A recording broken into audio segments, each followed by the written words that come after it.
You are watching the WSNC. Welcome to the WSNC. I'm Clarence Ponsler. 2 to 4 inches or 5 to 10 centimeters of snow were falling in Monticello and West Lafayette areas.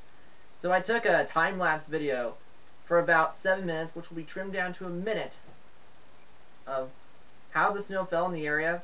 And oh, by the way, this was taken in the back window of my bedroom here in Monticello, Indiana, not at Purdue. I was home for that weekend, which was December 4th, 2010, the day it was recorded. So enjoy the time-lapse video, and comment on Facebook if you're watching on Facebook.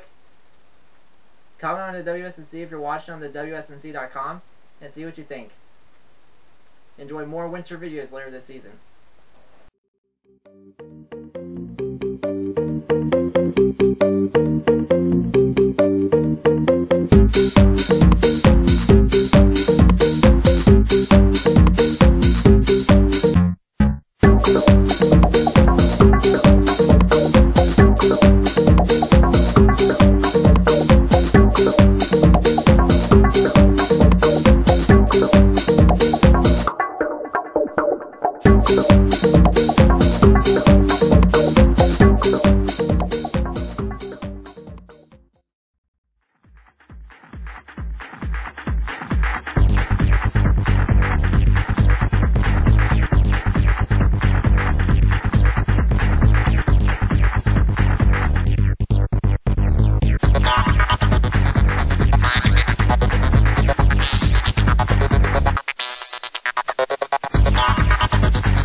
Thank you for watching this edition of the Australia Social Network channel. Have a nice day, or even if it's nighttime. Bye-bye.